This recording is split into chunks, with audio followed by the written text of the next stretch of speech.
Hello everyone, it's SpawnPoiint and welcome back to another video.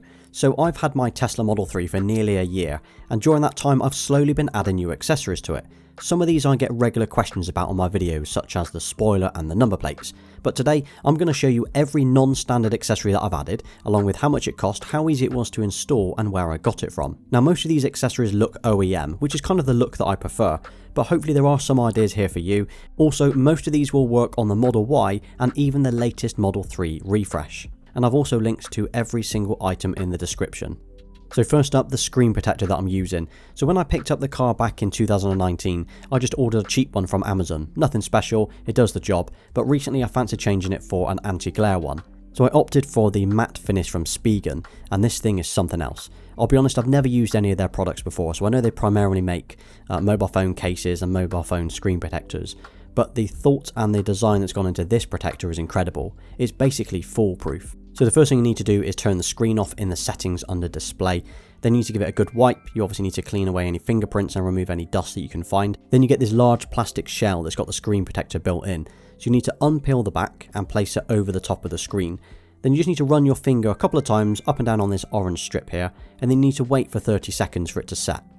After that, I just remove the orange sticker from the screen, holding the plastic case in place because it's quite strong. Then just simply remove the case, remove the film and rub away any small bubbles that might be left with this included tool as well. Turn the screen back on and you're done. And this is what I was left with, so a nice matte finish to the screen, which for me is just perfect. It means that I can see the screen from any angle without worrying about the sunlight. It means my kids can watch Netflix easier during the day if we're parked up. And now it also means that if I'm making YouTube videos and I'm recording in the car, I'm not worried about what you can see in the screen. So whether that's myself, my wife, my kids, the surroundings, it now means there's no reflection at all. Now they do also sell a glossy screen protector as well, so they are both £25 on Amazon. So if you prefer the glossy look, you can go for that. Now one thing to note though is with the matte finish, the clarity on the screen is reduced very slightly, so it almost looks a little bit blurry in comparison to the non-matte finish. So that might be an issue for you, but for me, it's a compromise that I'm willing to make, as it means I've now got a matte, non-glossy, non-reflective screen. Another addition that I've added, which is only available in the Performance Model 3, are the metal or aluminium pedals. So in the standard range or the long range models, the pedals are just black and rubber, pretty standard looking, but for just £20 or $25 you can change the look of these with some anti-slip metal looking pedals from Amazon. Quick note though, before you install them, make sure that you leave them in a bowl of hot water to just soften the rubber back slightly, and this will make it so much easier for stretching them over the pedals in the car. So while waiting for them to soak, you will just need to remove the rubber cover from the brake pedal and it just pulls off. And then grab the new one, stretch it over using the small rubber notches to pull it into place. Then on the accelerator pedal, it just needs to be stretched over the existing pedal, so there's no previous pedal that needs to be removed here. So all in all, it probably took me about 20 minutes to do this and it only cost £20. So I think it's a nice little accessory to add to your non-performance Model 3. One thing that I've only changed very recently, literally within the last couple of weeks, is the center console. So a lot changed this straight away, but I've never really minded the glossy look and I didn't rush to do it straight away, hence the reason I'm doing this practically a year later. But it shows a lot of fingerprints and dust really easy, so it's forever being cleaned. Also, I've never scratched it, but I do understand it's very easy to scratch. So when it comes to covering the center console, you've got two choices really. You can either buy a vinyl kit that you need to line up, stick, remove any bubbles and then hope it doesn't peel off in the future. Or like me, you can just go for the ABS plastic option. So this is a hard plastic that's perfectly cut to shape. You just need to peel the labels off the back, line it up and then stick it into place. Honestly, it's a really easy job to do. So I went for the matte black option, although there are plenty of other colour choices available. And again, this was off Amazon and it cost me about £50. It probably took me about 30 minutes to install, but I now really like the look of it. And this is definitely one of those accessories that I wish I'd done sooner. I think it's completely transformed the interior of the car, and it now obviously matches quite nicely with the matte screen that I've got as well. So I have Sentry mode enabled all of the time. Now it does drain the battery at around 1 mile an hour while I'm away from home, but I do think it's worth it for the peace of mind. But to be able to use Sentry mode, you do need a USB plugged in. Maybe future Teslas will have an internal memory built into the car, that's something we can obviously hope for. So there are a few options available when it comes to choosing memory. You've got a USB pen drive, you've got an SSD drive, and then you've got an SD card. Well, I opted for a micro SD card with a USB adapter, which in my opinion is the best combination. So it will handle more rewrites over its life, and it's widely used in GoPros and dash cams. This is probably the most reliable option and will likely cause fewer corruption issues, which is often reported online on other options. So I went for the 128GB high endurance card, which I picked up for just £20, plus an SD card reader that plugs into the USB port for another £10. 128GB is massive too, so in the 6 months that I've been using it now, with hundreds of events in the viewer, it's nowhere near filled up. You just need to remember to format your card before plugging it into the car for the first time. So in the center console there's a huge storage compartment, almost too big you could say. So what I've done is I've actually added a small coin tray, and this sits on the top, so it sits perfectly on the top of this compartment, and it's where I can store things like loose change and house keys and sweets and so on. It's got a hard plastic fill to it as well, so it's easily wipeable, and it can obviously be removed as well if needed. And it also kind of hides the storage compartment underneath too.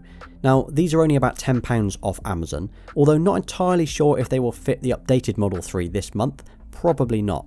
And onto the spoiler, which I'm often asked about, as the standard range and the long range model, like mine, they don't come with a spoiler as standard. So this is actually the very first thing that I did to the car. I literally added this within hours of picking it up from Tesla last year. Now I personally prefer the look of the car with a spoiler, so it was always something I was going to do, as I knew I wasn't going for the performance model. So there are loads of different options available out there today, but at the time of ordering last year, there was only a few options available. So the one that I've got here, this is just a cheap one off Amazon. It cost me £100, it's carbon fibre, but it's a replica, so it's not real carbon fibre, but it fits the boot perfectly. And then fitting it to the car was really easy. All I did was I just measured between the two lights on the boot, and I marked up with a piece of tape on the boot itself where the centre was. Then I did the same on the spoiler itself, and then I just lined them up.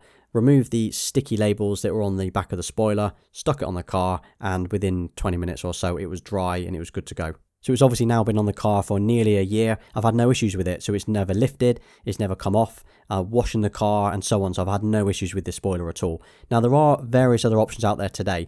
If I was to buy it again, there are some real carbon fibre websites out there as well that do sell it, and again, I have linked to that in my kit list as well. So something that I'm often asked about are my number plates, which I did cover briefly in my 6 months later review. So I use vinyl number plates. Now these are BSAU stamped for the UK, and they are reflective as well, so they are fully road legal. Now I got mine from a company called Pro Plates here in the UK, but they are also available from another website called One Stop Number Plates too, and they only cost around £20 for a pair. So the reason I opted for these plates over normal number plates is, to be honest, I like the look of them. I think they look a lot cleaner, and they definitely follow the lines of the car up front. So removing the standard plates from the car is probably the hardest part. You just literally need to pull the actual plastic casing towards you. So on either side of the plate, there's a tiny little line. If you just pull that towards you, it will allow you to slide the number plate out, and then that will reveal the screws behind. Then you can just unscrew those, and then you can stick your number plate straight on. One thing to note though is when you take the number plates off, you'll obviously then have holes in the car. So if you put a vinyl plate straight over the top of that, you'll probably get bubbles. So what I did was I actually filled those holes in with some white tack, but you could obviously sand it back and you could fill it properly as well if you wanted to, but that's something to be aware of.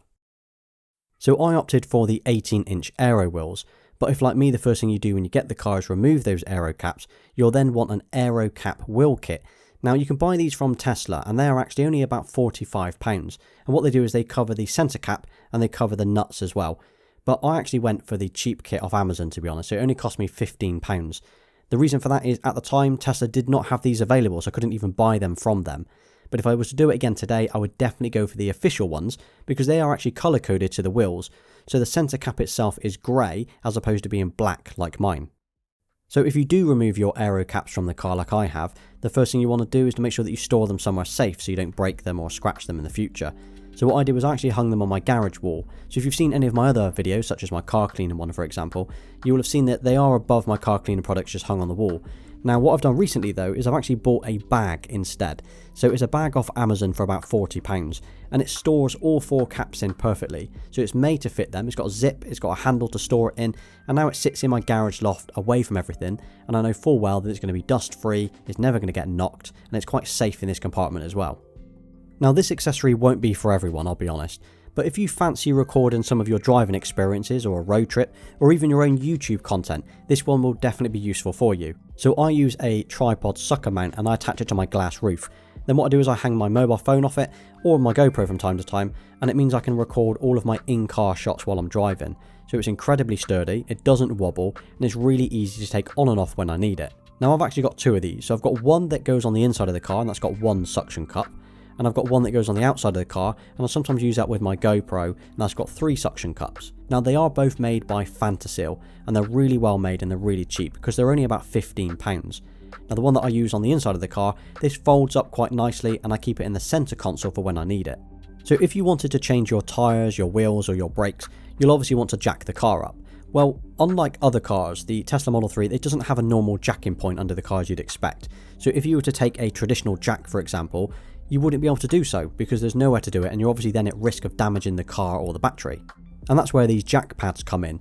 So they kind of look a little bit like pucks, and you just need to slot them into the holes on the underside of the car, and then this will let you lift the car up on a normal jack. Now I guess most tyre places will probably have these to hand anyway, so if you take your car to get your tyres fitted now, to be honest they probably will have them available, but for the sake of £20 it's definitely something that I keep in my frunk just in case.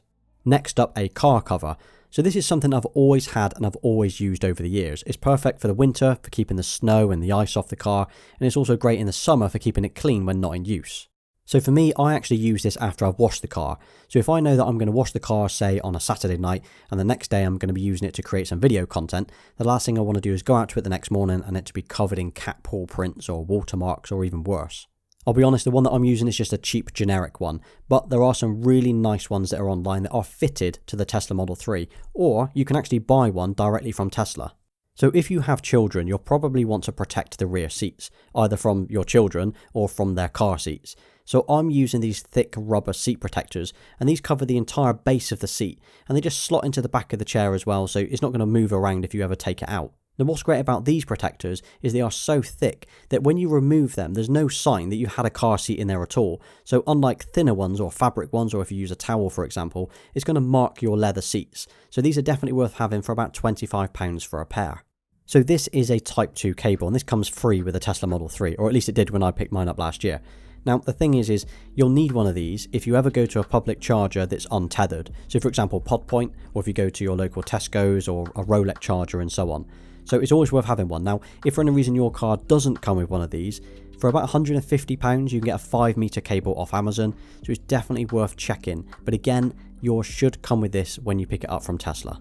Talking of cables, and not necessarily an accessory as such, but if you're able to charge your car from home, I would highly recommend the Rolex Tether charger. It looks good, it's got a great app to control and monitor your usage, and it's got a decent cable length too. So I had this installed before I got the car, and I still recommend it to everyone who asks today. So if you're in the UK, it's also eligible for the OLEV grant here as well, so you can save a little bit of money on that. It's about £350 off at the moment.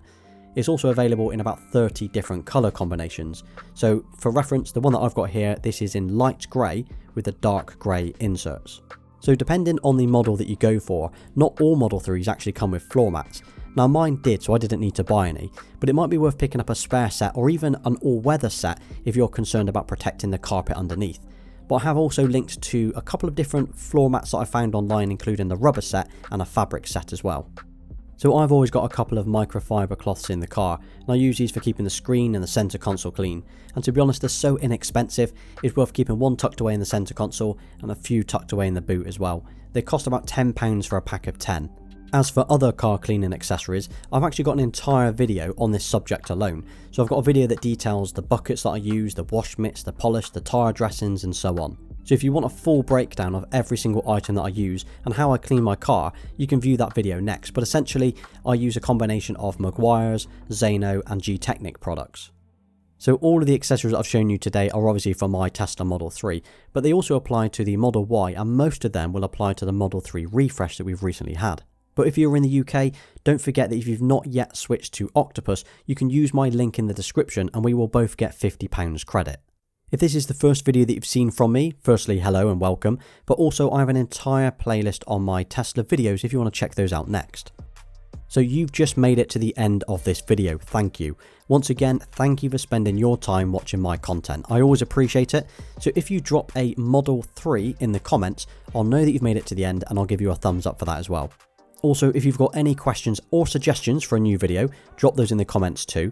And I hope this video was useful to you. Please don't forget to like, subscribe to the channel, and you can follow me on Instagram and Twitter. Until next time.